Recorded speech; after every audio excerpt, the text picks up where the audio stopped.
afternoon to all of you. I'm Strobe Talbot, and it's my great pleasure to welcome you all here to Brookings today, and a particular welcome to those of us who are going to be viewing this event on our webcast. And we've got a lot of other media here as well, which of course is a great compliment to our two guests of honor. We're also especially pleased to have 5 distinguished members of the diplomatic corps here today, as well as 4 Brookings trustees. And it's always an honor to have a member of the Senate come down from the Hill to Think Tank Row, so it's a double honor when we get 2 senators. And the fact that they represent different parties testifies to their bipartisanship, which is a rare, if not endangered, commodity in this city today. One that we here at Brookings do our best to foster and protect. Senator Marco Rubio is a member of the Senate Foreign Relations Committee. He is a member of the Select Committee on Intelligence, and he has already established himself as a vigorous advocate of intense and widespread U.S. engagement and leadership in the world. He is an internationalist. And from that perspective, he is going to be talking to us today about American foreign policy and the challenges facing American leadership. He will be introduced by Joe Lieberman, who is a long-standing friend of this institution, and I might add, a very good friend of quite a number of us here today. And Joe, we're going to miss you when you leave the Senate, but I have no doubt that you will remain a forceful voice in the national and the international arena. When Senator Rubio finishes making his remarks, Marvin Kalb of our Foreign Policy Program is going to moderate a discussion here on the podium and then engage as many members of the audience as he can for the remainder of the program. So, Joe, over to you. Thank you. Thank you very much. Thanks, Strobe Talbot. Thanks to Brookings, and a special thank you to Bob Kagan for orchestrating and inspiring this event today. I am really honored to have been asked to introduce Senator Marco Rubio, a rising star in the next generation of America's foreign policy leaders. Marco came to the Senate at a moment in our history when America was looking inward, focused on our economic woes. It would have been very easy for him in that political climate to have given attention only to domestic issues. And I would guess that many people advised him to do exactly that, including probably a media consultant or pollster or 2. But instead, Marco sought membership, as Strobe has said, on the Senate Foreign Relations and Intelligence Committees, and has devoted much of his time and energy to foreign policy and national security. He has not done so because there are votes to be gained, but because of his steadfast belief in the importance of American leadership in the world and his understanding of how much that leadership determines our security and well-being here at home.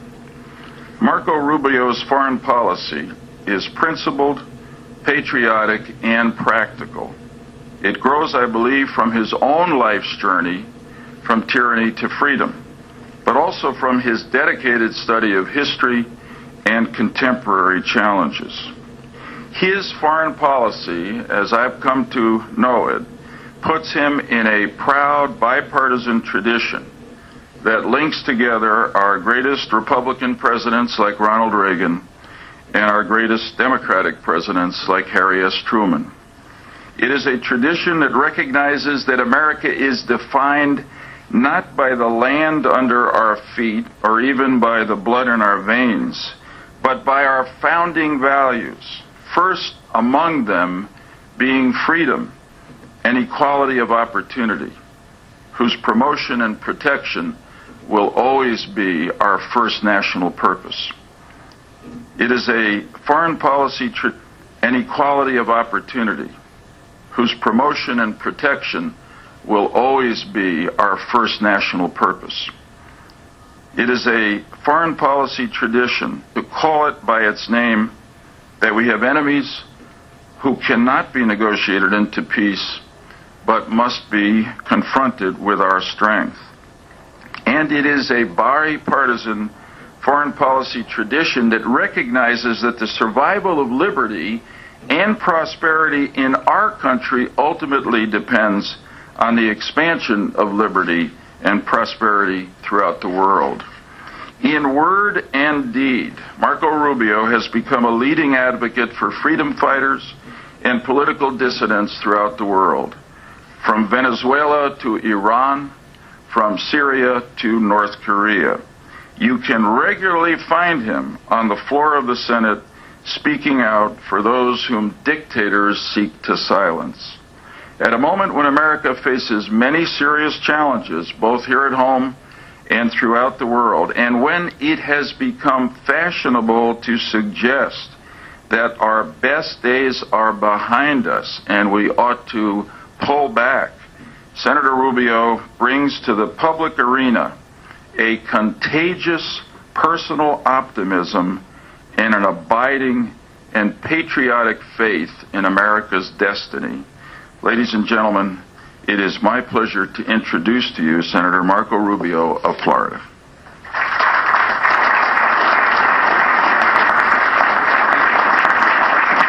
Thank you. Thank you very much. Thank you, Senator Lieberman. You know, one of the best things about working in the Senate is the opportunity to learn and to know from colleagues whose statesmanship is an example for the rest of us. In my brief time in the Senate, I've had the chance to get to know Joe Lieberman and learn from him. He represents a view of America's role in the world and the tradition of democratic leaders like Franklin Roosevelt and Harry Truman, through John F. Kennedy and Scoop Jackson. In my every experience with him, it's been evident that Joe Lieberman is a statesman who takes positions on every important national issue because he believes they best serve our country's interests and values. So thank you, Joe, for your introduction, and more importantly, thank you for your example. I'm privileged to serve with you. I want to thank Brookings for this opportunity. I wanted to contribute today a few thoughts of the current debate over America's role in the world in this, the 21st century. And I wanted to give this speech today to share with you my observations as someone who has a long-time interest in foreign policy, but now finds himself in the role of foreign policy maker. Now, I'm always cautious about generalizations in politics. But until very recently, the general perception was that American conservatism believed in robust and muscular foreign policy. That was certainly the hallmark of the foreign policies of both President Bush's and of President Reagan. But when I arrived in the Senate last year, I found that some of the traditional sides in the foreign policy debate had shifted.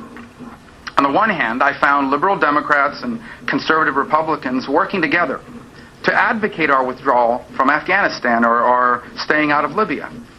On the other hand, I found myself partnering with Democrats like Bob Menendez or Senator Casey on a more forceful foreign policy. In fact, the resolutions I co-authored with Senator Casey on Syria and the resolution I co-sponsored with Senator Menendez condemning fraudulent elections in Nicaragua were held up by Republicans.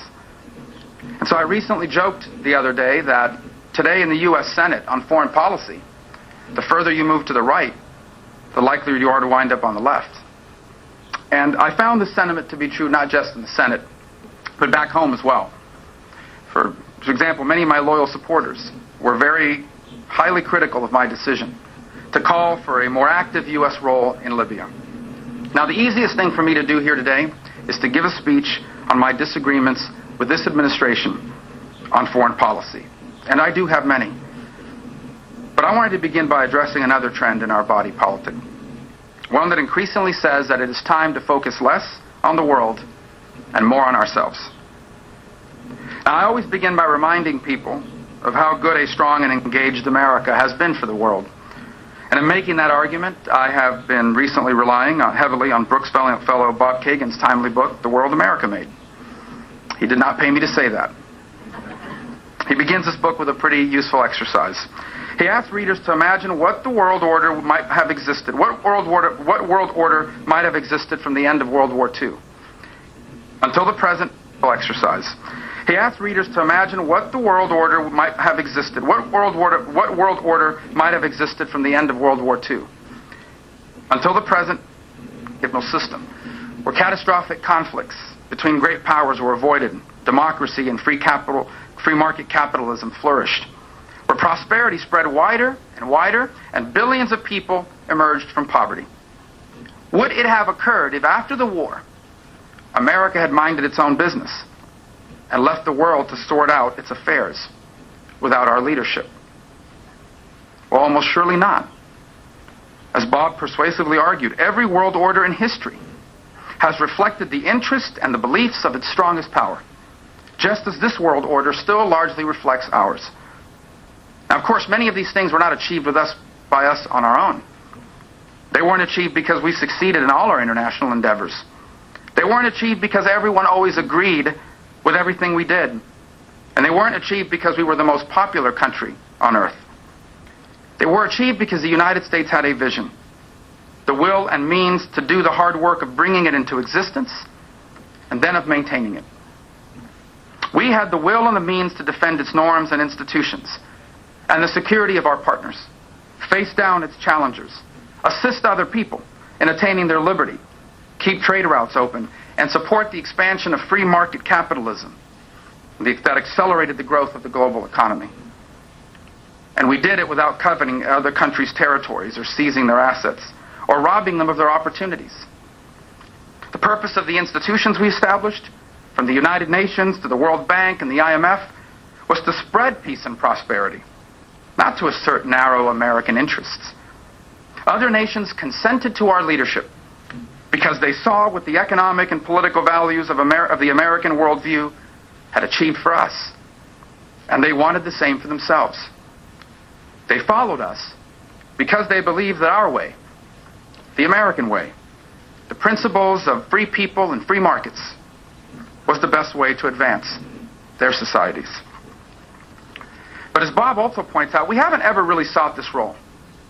And yet, despite our worries, doubts, and occasional resentment, we're proud of it. And we should be. As Bob Book highlights a number of facts that are worth repeating here today about the post-World War II world America made. For example, the global GDP has risen 4% annually since the end of World War II. 4 times faster than the average in past centuries. 4 billion people, mostly outside of Europe and North America, have been lifted out of poverty during that time. The number of democracies in the world have proliferated nearly tenfold. And we have had the longest period of peace between the great powers ever. Now, before anyone accuses me of claiming that America has ushered in the biblical promise of a new heaven and a new earth, let's stop and remember that the world America made is better, but it is not perfect. But it is vastly more peaceful and prosperous than any other age in recorded history. So this is the world America made. But what is the role for America now? Is now finally the time for us to mind our own business? Is now the time for us to allow others to lead? Is now the time for us to play the role of equal partner? Well, I always start by reminding people that what happens all over the world is our business. Every aspect of our lives is directly impacted by global events. The security of our cities is connected to the security of small hamlets in Afghanistan and Pakistan and Yemen and Somalia. Our cost of living, the safety of our food, the value of the things we invent, make, and sell are just a few examples of everyday aspects of our lives that are directly related to events abroad and make it impossible for us to focus only on our issues here at home. The next question I'm asked then is, well, why doesn't someone else lead for a change? Why do we always have to be taking care of the problems of the world? Isn't it time for someone else to step up? And I always begin my answer to that question with a question of my own. If we start doing less, who's going to do more? For example, would a world order where China, at least as we know China right now, was the leading power, be as benignly disposed to the political and economic aspirations of other nations as we are? Now look, I still have hope that behind the curtain of secrecy that veils the Chinese state, that there are voices that advocate for the peaceful and responsible rise of that nation. Voices that reject the idea that global power is a zero-sum game. We hold out hope for that there are voices that advocate for the peaceful and responsible rise of that nation. Voices that reject the idea that global power is a zero-sum game. We hold out hope for a new China of tomorrow, like North Korea and Iran.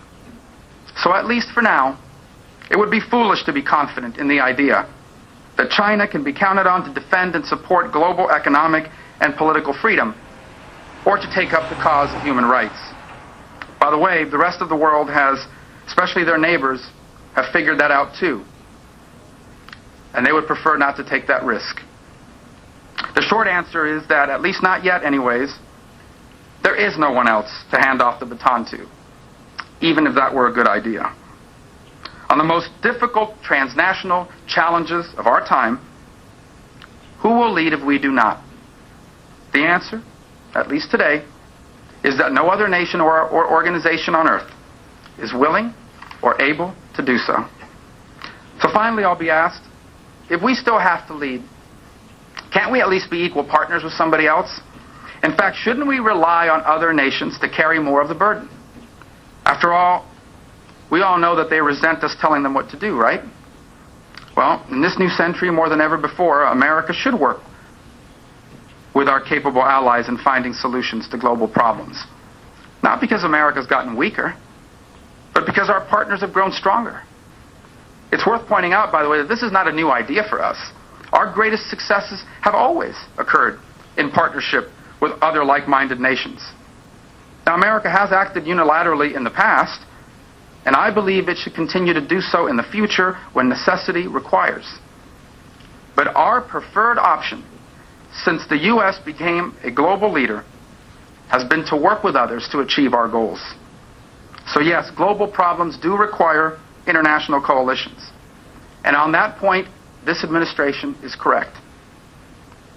But effective international coalitions don't form themselves. They need to be instigated and led. And more often than not, they can only be instigated and led by the United States. And I believe that's what this administration sometimes fails to understand. Yes, there are more countries able and willing to join efforts to meet the global challenges of our time.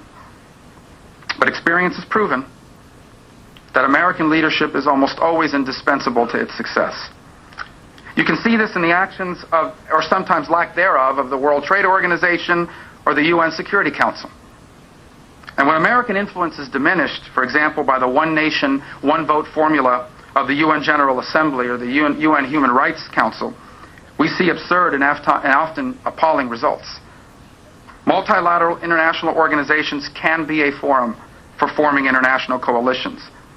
But as we have repeatedly seen over the last few years, the more difficult the problem, the likelier bad actors will spoil meaningful solutions within the current system of international organizations. For example, we can't always rely on the UN Security Council to achieve consensus on major threats to international peace and security. As we've seen on North Korea, on Syria, on Iran, China and Russia simply will not join that consensus when they do not perceive the problem as a threat to their narrow national interests. Instead, they exercise their veto or threat of a veto to thwart effective and timely response. The Security Council remains a very valuable forum, but not an indispensable one.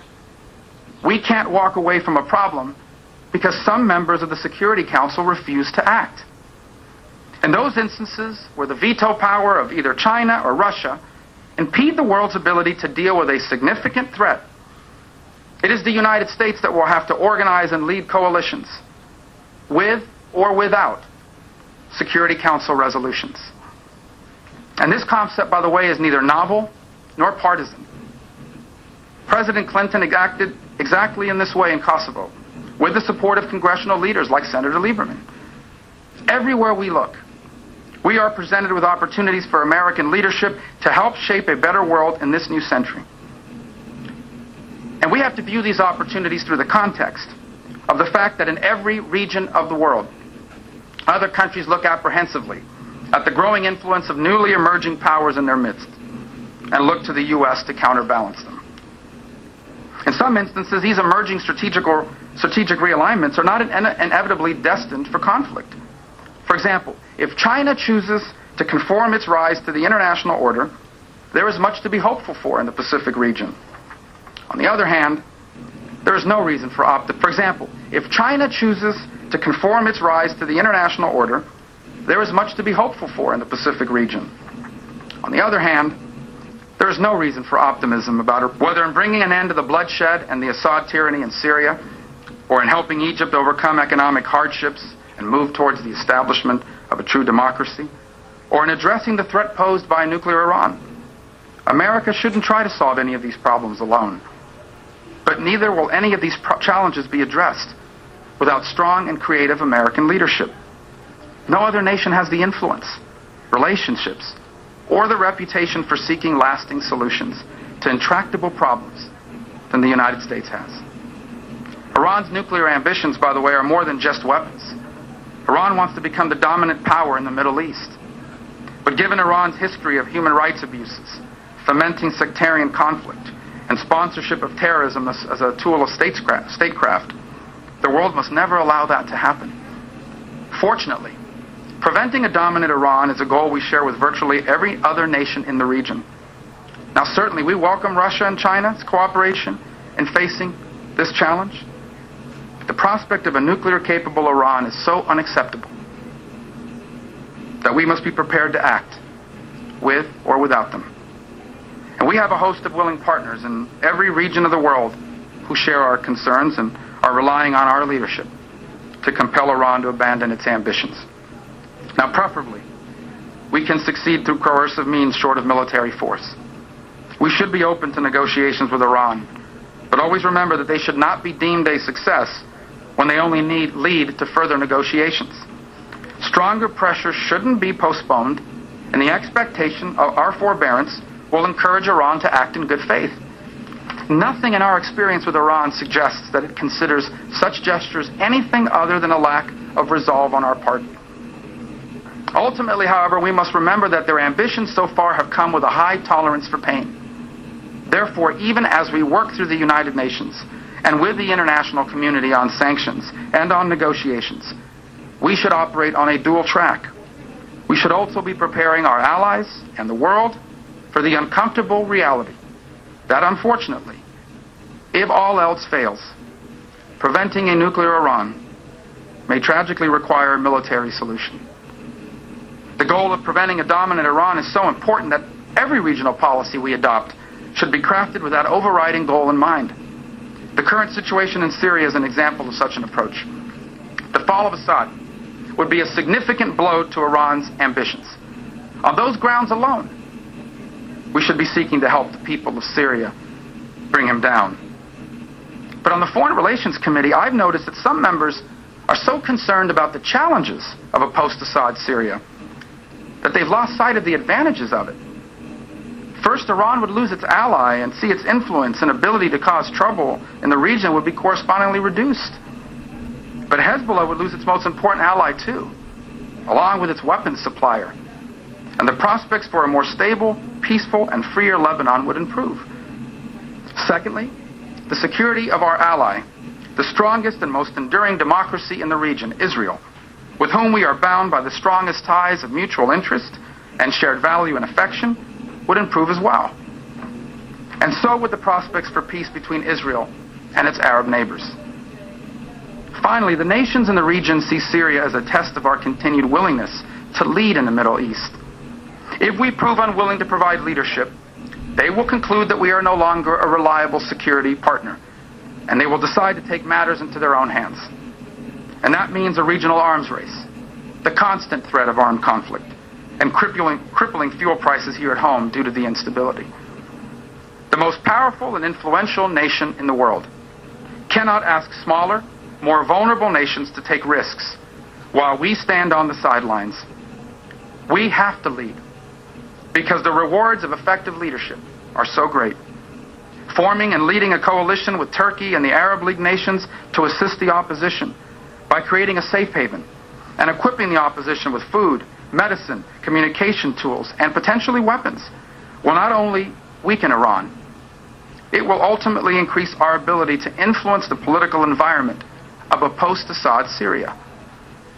The spread and success of political and economic freedom in the Middle East is in our vital interest. And it will certainly present challenges, as newly enfranchised societies elect leaders whose views and purposes oppose and even offend the Middle East is in our vital interest. And it will certainly present challenges, as newly enfranchised societies elect leaders whose views and purposes oppose and even offend ours. They are less likely to engage in costly confrontations that harm their economies and deprive their people of the opportunity to improve their circumstances. The expansion and success of political and economic freedom is critical to our interests in every region of the world, and nowhere more so than in our own hemisphere. It's no coincidence that the rise of economic prosperity in the Western Hemisphere is directly related or directly coincides with the democratic gains of the previous 2 decades.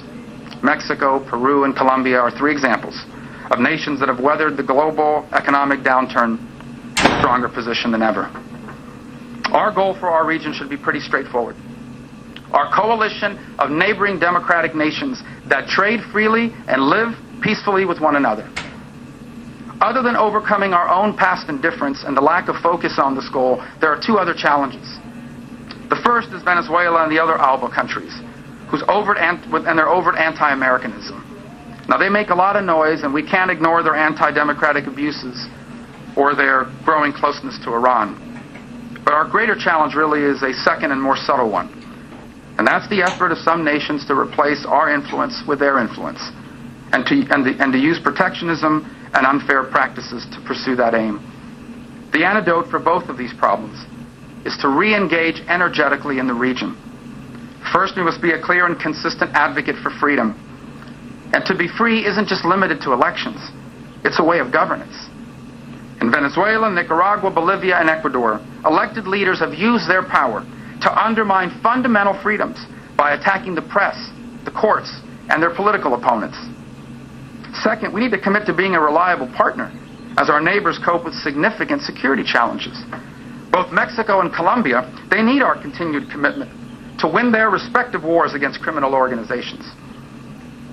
And we must also make it abundantly clear that we will not tolerate Iran exporting violence and terrorism to our hemisphere. Third, we must reject protectionism and instead embrace the ultimate goal of a free trade area of the Americas.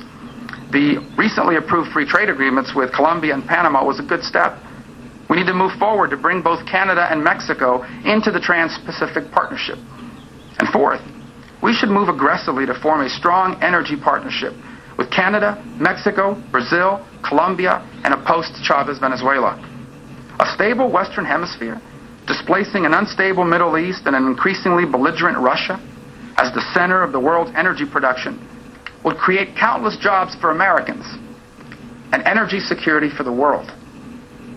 In Asia, the question of whether China's rise will be peaceful and respectful of their neighbors is one of our biggest long-term challenges.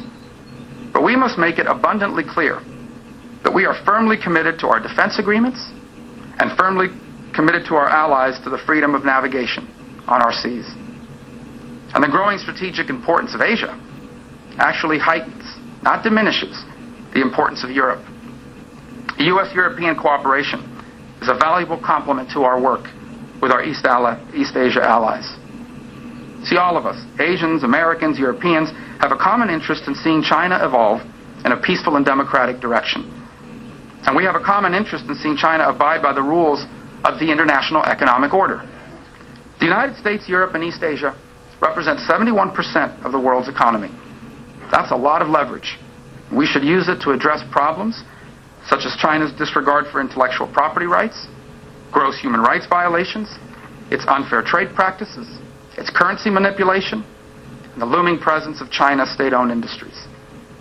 In addition, this U.S.-EU partnership is critical to a more realistic approach to Russia. I know some here might disagree, and certainly the President would, but I feel like we've gotten precious little from Russia in return for concessions on nuclear weapons. The reason is because Russia's domestic politics shape its foreign policies. An autocratic Russia tends to be more anti-Western and to act in ways that make it harder to integrate Russia into the global community and the free international order. Now, Putin may talk tough, but he knows he's weak. Everywhere he looks, he sees threats to his rule, real and imagined. And so he uses state-owned media to preach paranoia and anti-Western sentiments to Russians. He faces a rising China to the east, rule, real and imagined. And so he uses state-owned media to preach paranoia and anti-Western sentiments to Russians. He faces a rising China to the east, though that our recent reset with Russia tended to ignore and in some cases undermine them. We need to re-energize and lead a united coalition with European nations to tackle issues ranging from missile defense to the continued enlargement of NATO. Furthermore, if we are successful in forming a Western Hemisphere energy coalition that takes advantage of the shale gas revolution, we will be able to help our European allies reduce their coerced dependence on Russian energy as well. A re-energized U.S.-European coalition can help empower those forces within Russia working to end corruption and open their political system. And if that happens, then we will be closer than ever to the bipartisan American vision endorsed by both the Clinton administration and the Bush administrations of a Europe whole and free. Now, faced with historic deficits and dangerous national debt, there's been increasing talk of reducing our foreign aid budget. But we need to remember that these international coalitions that we have the opportunity to lead are not just military ones. They can also be humanitarian ones. In every region of the world, we should always search for ways to use U.S. aid and humanitarian assistance to strengthen our influence, the effectiveness of our leadership, and the service of our interests and ideals. When done so effectively, in partnership with the private sector, with faith-based organizations, and with our allies, foreign aid is a very cost-effective way not only to export our values and our example, but to advance our security and our economic interests. One of the programs that I'm proudest of is the effort that began under President George W. Bush with robust congressional support and has continued under President Obama, and that's to combat AIDS in Africa. Millions of human beings are alive today because the United States and others in the global community are paying for their antiviral medication. This investment allows us to say without any hint of exaggeration that by 2015, the world could see the beginning of the end of AIDS, something that was unthinkable just a few years ago. We need to continue this kind of foreign aid investment, but not just in PEPFAR, but in malaria control, in vaccine programs, and in agriculture initiatives, so that we can make similar strides in preventing hunger and establishing a healthy global community. Now, this was by no means intended to be a comprehensive analysis of our challenges and opportunities around the world. After all, we could dedicate entire speeches to the emergence of functional states in Africa or the challenges posed by the Arab Spring. My purpose was not to catalog our interests in every corner of the planet. My purpose was to argue that the world is a better place because of America's engagement in it. And it will continue to get better only if we continue to engage. Now, I disagree with the way in which the current administration has chosen to engage. For while there are few global problems we can solve by ourselves, there are virtually no global problems that can be solved without us. In confronting the challenges of our time, there are more nations than ever capable of contributing. But there is still only one nation capable of leading. And I disagree with voices in my own party who argue that we should not engage at all, who warn that we should heed the words of John Quincy Adams not to go abroad in search of monsters to destroy. I disagree because all around us, we see the human face of America's influence. It actually begins not with our government, but with our people. Millions of people have been the catalyst of democratic change in their own countries, but they never would have been able to connect with each other if an American had not invented Twitter. The atrocities of Joseph Kony would be largely unknown, but in fact, millions of people know about it because an American made a film and distributed on another American innovation, YouTube. And even in our military engagements, the lasting impact of our influence on the world is hard to ignore. Millions of people have emerged from poverty around the world, in part because our Navy protects the freedom of the seas, allowing the ever-increasing flow of goods between nations. And long after the last American soldier has left Afghanistan, God willing, there will be millions of strong, productive, and independent Afghan women. Because today, they are the first girls in generations to attend school, thanks to the generosity of the American people. Women. Because today, they are the first girls in generations to attend school, thanks to the generosity of the American people. We do understand that a world that is freer, more just, more peaceful, and more prosperous poses less of a threat. Now look, I know this is a time of great uncertainty, a time when many wonder if America is in decline. And once again, as Bob Kagan points out in his book, however, there have been other times when we felt less than confident about the future. We need to look no further than the decade of my birth for an example. In the 1970s, we experienced setbacks against communism in Asia, the collapse of trust in government, the oil shock, stagflation, high interest rates, Soviet expansion, the hostage crisis in Iran, and disco music. Americans were worried that something had permanently changed for our country. We couldn't be certain our standard of living would improve generation after generation, and even less certain that we could maintain America's primacy in world affairs. Then, as now, a serious school of thought emerged to confirm these worries, and it gained attention in our national debates. We had a nice run, but nothing lasts forever, the argument went. Our problems are too numerous, our resources too depleted, our economy too dependent on dying industries, our public institutions too inadaptable, and our rivals too potent for us to keep pace with, much less stay ahead of. And now, they said back then, the most important responsibility of public officials is to manage our decline intelligently and to mitigate its consequences at home and abroad. We know now, of course, that that's not how it turned out. By the end of the next decade, few were speculating about what the world would be like without America's leadership, because we were once again in a unique unipolar moment when American power and influence seemed virtually unchallenged. Well, now we're worried again, and that's understandable. The pace of change in the world is so fast, and the challenges we face are so numerous and serious that many Americans worry we can't sustain our way of life at home, much less maintain the burden of leading the world. The financial crisis, the steep drop in the value of our homes, a deep recession, an excruciating slow recovery, high unemployment, stagnant wages, record budget deficits and public debt, a lack of confidence in the ability of our government and political system to solve problems, soaring energy prices, 2 long wars, new and complex threats to international peace and stability, and the rapid rise of China as an economic competitor and a rival for global influence. There are plenty of reasons to worry.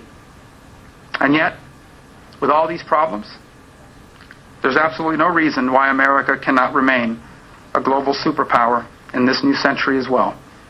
We have a huge head start in dealing with the challenges of transforming.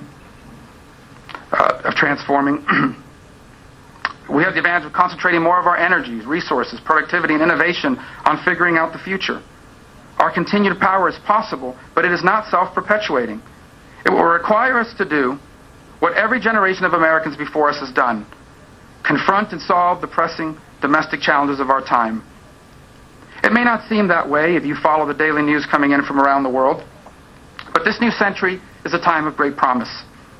It is not the promise of a perfect world, not one without injustice, violence, conflict, hunger, or disease.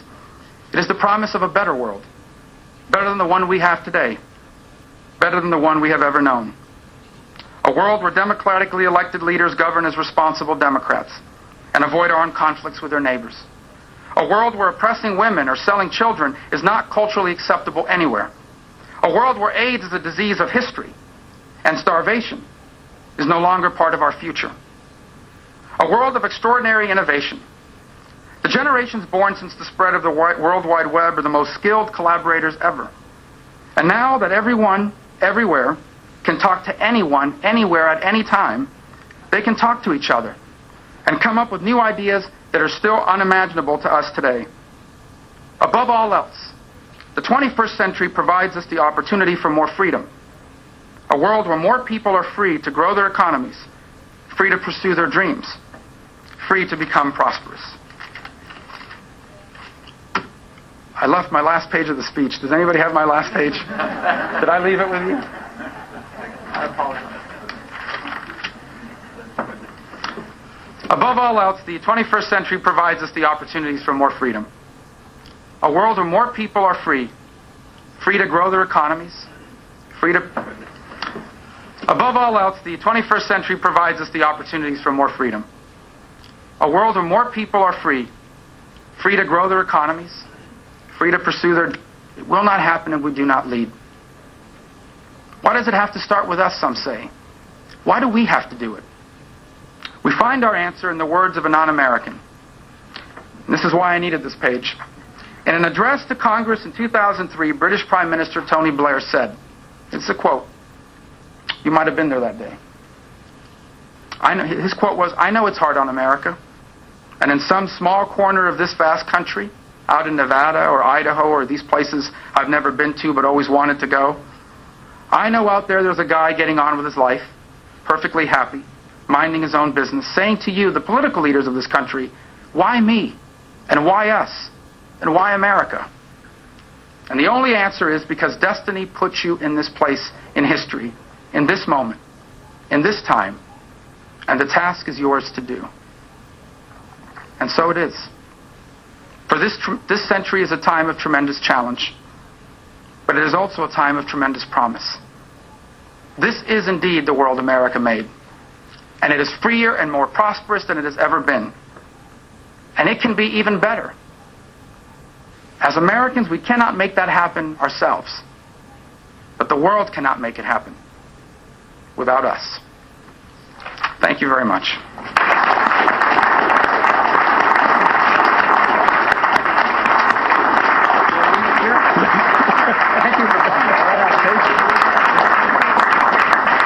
Thank you very much, Senator Rubio. This program is being webcast. I want to repeat that again, and if you want to reach us by Twitter, the hashtag is BLRubio. Now, we do not have a great deal of time, and I know that you're both rushed to get back. Rushed to get back to the Hill. But Senator Rubio, I'd like to say you start by speaking of your long-time passion for foreign policy, and clearly in your speech you've demonstrated that. And you've made this point about the continued role of a strong America and a leadership sponsored by America. How concerned are you, however, because this also comes through in your talk, about the rise of a new isolationism, perhaps sponsored by a number of people in your own party? That's why I'm raising it. Well, I'm not sure that this inward-looking tendency has been new. I think, as Bob points out in his book, and I point out in my speech, and many of you have written, it's always been a tendency of America to not want to get engaged in the world if we don't have to. We don't really enjoy getting engaged around the world and telling people what to do. We've done so because history's called upon us to do that.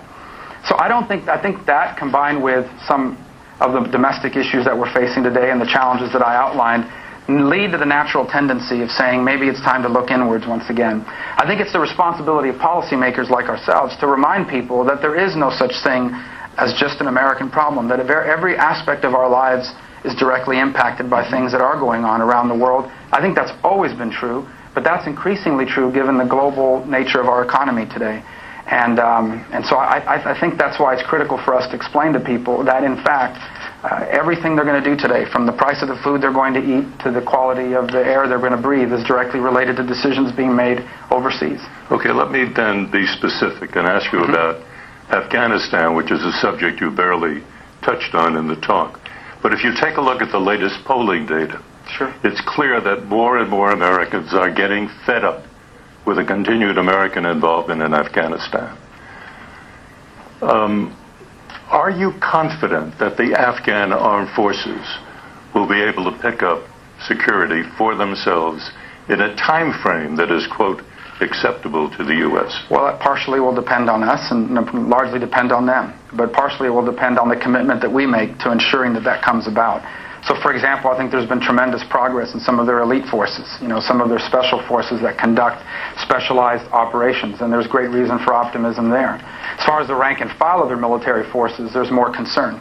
And part of the concern, or part of the instability about its future, is because folks in the region are not quite clear what our long-term commitment is. In essence, if you're in the region and you think the Americans and NATO are going to be gone in a few years, you start hedging bets. You start figuring maybe this is not, it might not be smart for me to be too cooperative, because the people who are going to be running this, the Taliban, in a few years, in their mind, are going to make us pay the price. And so part of it is this long-term agreement that hopefully will be, the details will be announced soon, that you may be more aware of. Hopefully will start to give some certainty about the role that the IFS countries are going to play in that region. I think what I'm trying to get at is, in other words, you're saying that our remaining in Afghanistan is more important than the desire of the American people to get out. Well, I think the desire of the American people is a reflection of the fact that we've lost lives and treasure there, and you cannot put a dollar figure on that in terms of the number of people that have seen loved ones lose their lives or be injured. And so clearly people are reflecting that. There's a certain level of natural fatigue at conflicts. Yep. I think it's critical, once again, that, and I don't believe the time frame in Afghanistan is an indefinite one, but again, I think it's critical for public policymakers to clearly explain and persuasively explain to the American people why our engagement there is so important. And not only does it honor the sacrifice and the work that's already been done, but strategically it's important on a number of fronts. In addition to having a functional Afghanistan that no longer is the place where future attacks against the United States could be coordinated from, for example, our presence in a strong and stable Afghanistan will provide us many more options to deal with increasing uncertainty in Pakistan and you or in think other a nations in the strong, region. stable Afghanistan is a good, strong, stable possibility? I don't think it's going to become Canada, but I certainly think that it has the opportunity to create for itself a functional nation state. But again, a lot of that will be dependent upon our commitment to helping them get there. Okay. You spoke about the importance of American leadership, especially in the Middle East. Let me ask you, and try to bring in Senator Lieberman as well. You speak about the U.S. helping to create a safe haven, providing food and medicine, communication equipment, and then you add, quote, potentially weapons. Now, the word potentially does not seem to me a clear definition of American leadership. So what do you mean potentially weapons? Well, since my speech, what kind? Sure, I'll answer that first. First of all, we have to ensure that whoever it is, if ultimately we equip them or our allies equip them, we understand the nature of who they are, their ability to protect these weapons from falling into the wrong hands. They have to show us some increased structural capacity. In essence, you just can't give that over to a force that's largely disorganized and can become, the weapons could fall into the wrong hands in a global marketplace. So I think we need to see some progress in terms of the development and more organization around. How long? Well, it all depends. I mean, it all depends on how long it takes for them to organize. But it's a catch-22. But where is American leadership? Well, American leadership comes in helping them get organized. One of the criticisms that I hear is, well, we don't know who the opposition is. They're not well organized. Well, they're not well coordinated. And I know you had a chance to visit, so you may want to comment. Some of that is what we need to help them with. I mean, certainly they're disorganized and not well organized, because 2 years ago, none of them were involved in this endeavor. This is something that sprung up from the grassroots. So I think you've got to help create that capacity before you ultimately make a decision like weapons. And let me just say, it doesn't have to be the United States. There are other nations in the region that I think would be willing to step into that void and help along with this effort. And you may want to comment. You were there. Senator Lieberman, I'd like to ask specifically, you have spoken about support of the use of American air power in Syria. Am I right? That's correct. Okay, what about boots on the ground? Do you go that far? No, I don't. There's no need for American boots on the ground because there's very broad willingness among the Syrian opposition to take the fight to Assad. I will tell you that, and I admire Marco for how explicit he's been about Syria and how we're called on to do something there. This is a classic exhibit, an illustration of exactly what Senator Rubio was talking about, which is almost everybody in the region, except Iran, believes that, one, Assad's brutal slaughter of his own people has to stop, and two, if he falls, it will be a devastating body blow to Iran, which almost everybody else in the region wants to see happen. But no one else in the region will assert any leadership unless we do. That's what they told John McCain and me when we were there. And I agree with what Senator Rubio said. At some point, we have to work to get the opposition better organized. They've come a long way in a year, having grown up in a country where Assad didn't allow any opposition to take shape. But at some point, we simply have to say, we're going to help them, we're going to give them weapons to defend themselves, and that will make them strong and more organized. Here, wait a minute. We are going to give them the U.S.? We and the rest of our allies. There's a lot of willingness to be involved here, but no boots on the ground. And wait a minute. We are going to give them the U.S.? We and the rest of our allies. There's a lot of willingness to be involved here, but no boots on the ground. And frankly, in what they asked for, effectively all they asked for, was weapons. Give us the weapons to defend ourselves. We're not going to give up, but we will not be able to bring down Assad unless the rest of the world helps us. You both talked about the link between Syria and Iran, and I want to pick up a phrase from your speech, Senator. You said, if all else fails, preventing a nuclear Iran may require a military solution. Do you have in mind the use of American military power to bring down that nuclear Iran option? Well, when we get into tactics this is beyond but I'm always tactics, very cautious about talking. I'm very respectful of the role the president has as commander-in-chief. My bigger point is that ultimately we would hope negotiations would work. I mean, we don't have a really good track record of negotiations with Iran, but you would hope that would work. You would hope the sanctions would either discourage them from continuing or empower some voices within that regime that are arguing that they shouldn't go this far. That's what we hope, and we should try everything we can to avoid that. But there is the reality. I think we have to come to the conclusion that an Iran with nuclear weapons is an unimaginable thing. It's unpermissible, and that no option should be off the table because of that. I think the president has basically said as much in the comments that he's made. So certainly, yes, look, I think we are the most powerful military force in the world, and it's difficult to imagine a successful engagement that doesn't have significant U.S. engagement. But once again, I mean, while that should be discussed, we're hopeful that a negotiation will work. I'm not necessarily overly optimistic about it. My bigger concern is that a reliance on negotiations would lead us to somehow postpone sanctions or walk away from some of the other things we're working on. One final question, because I know you're both anxious to get back to work, as we say up on the hill. Not really, but this is much more engaging than postal report. I left that out of the speech. One country about which you've spoken very warmly is Israel, and people talk about the possibility of Israel taking direct military action against Iran, perhaps even sometime this year. Would you, as a great supporter of Israel, back Israel in that kind of operation? Look, the leaders of Israel have the same obligation as leaders of any country have, and that is to ultimately provide for the national security of their own people. So I'm not in a position to sit here and dictate to Israel's leaders what they should or should not do. Let me just say this.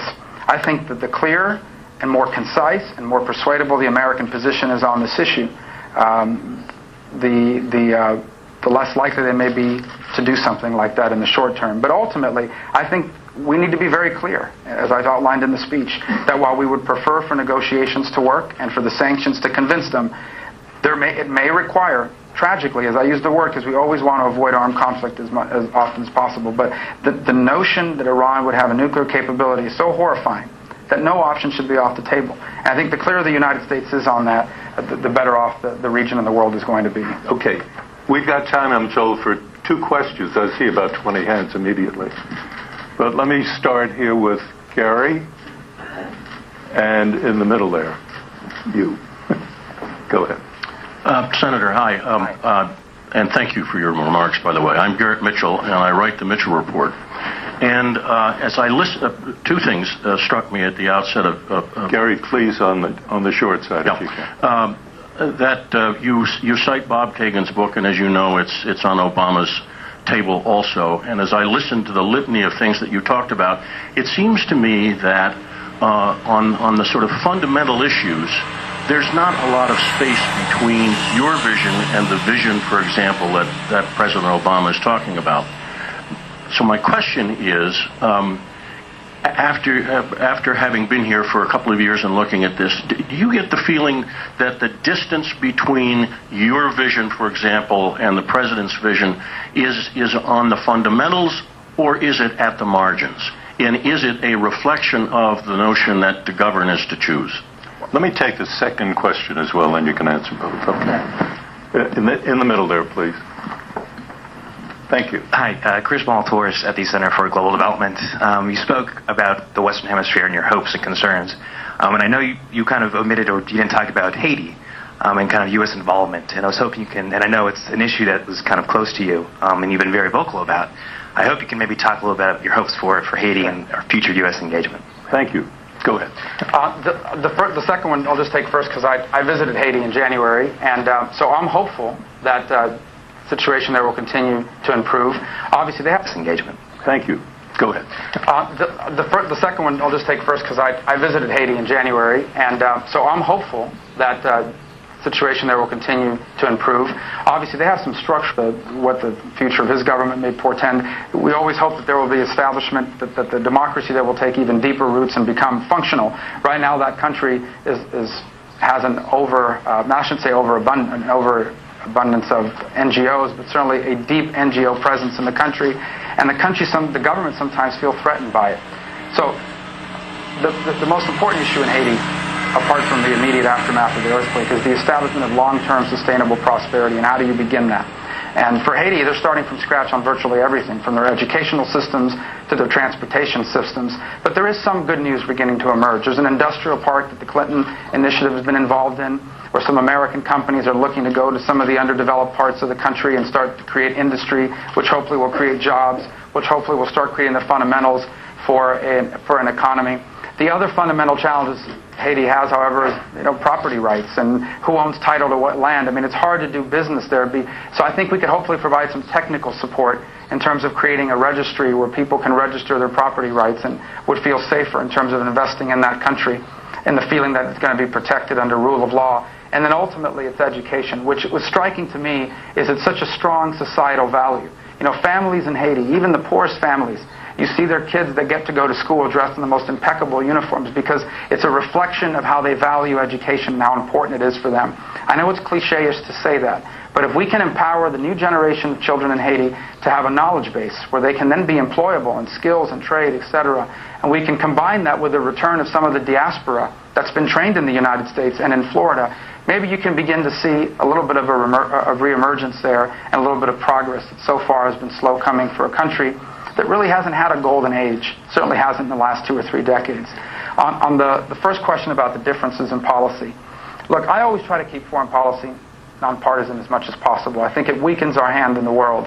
And maybe it's because I'm new here, but it's also been my perception that when you deal with foreign countries and when you deal with foreign relations, the nation as a whole has a stronger hand if our divisions aren't partisan or certainly, irresponsibly stated.